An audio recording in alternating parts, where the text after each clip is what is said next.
Hey fight fans, today in this video, Conor McGregor addresses the fan. UFC middleweight champion Israel Adesanya is due to defend his title against Alex Pereira next week, and he wants to knock out his opponent and not leave him until he reopens his eyes. And Alex Pereira, who has already beaten Israel twice in kickboxing, has already lost to him yet again for a third time, but this time in psychological warfare. And at the end of the video, Islam Makhachev called on the UFC to stop the games. So we're going to discuss and figure out what he meant. Now, before we start the video though, please do not forget to like and subscribe to the channel because it only helps motivate us to make new and interesting videos for you all. So thank you in advance. Now let's go.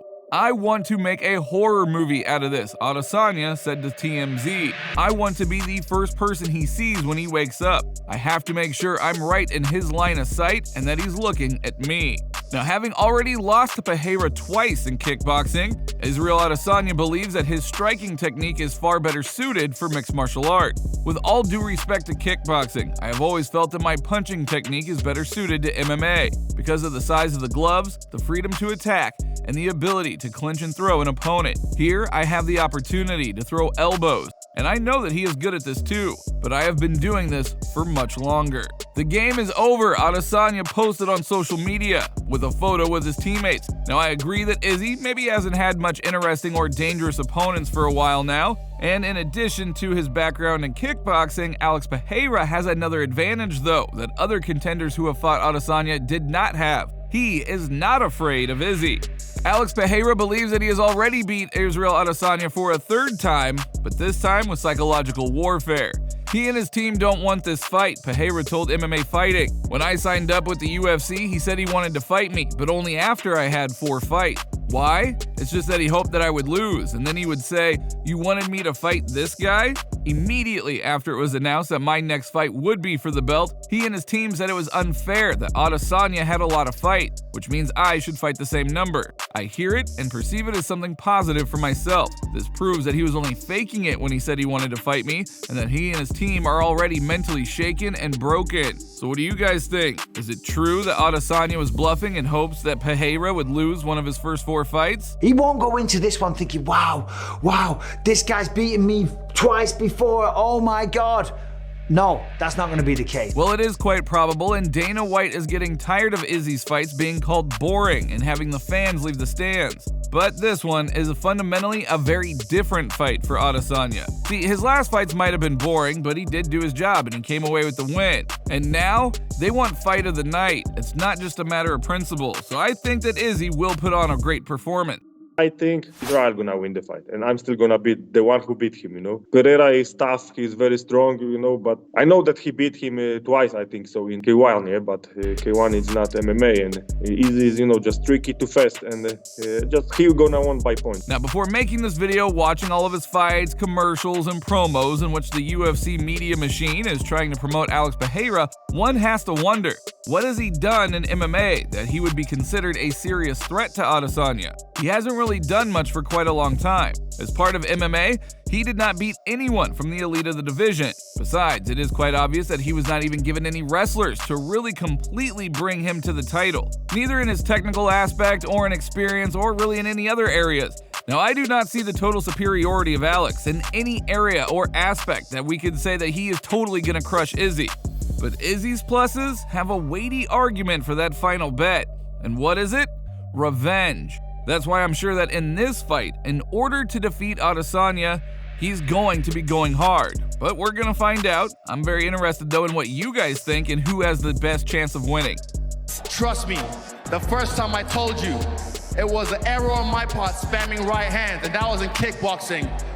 But like I said at the press conference, next time I put you on skates, you're gonna get left frozen like Elsa. Izzy wants to beat this man, but he's not going to go out there and be absolutely reckless, throw down in a brawl, get relentless, and just give the fans what they want to see.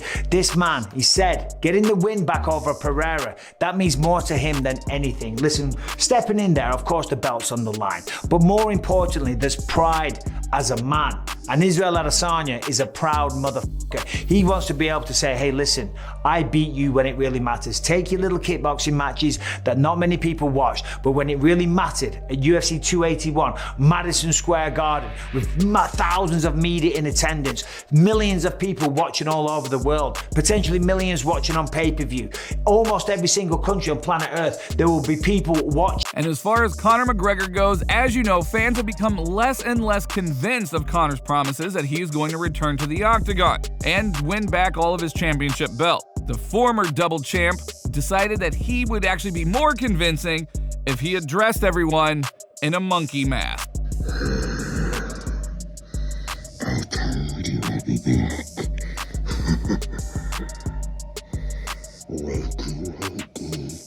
Now, a week earlier, the former UFC champ, for the first time in a long time, appeared before his fans without a beard. So if you recall that after the victory of Islam Makhachev over Charles Oliveira, McGregor said that he had a system that was developed by him and he has all the necessary tools in order to destroy Makhachev, who did win the vacant title and became the new UFC lightweight champion.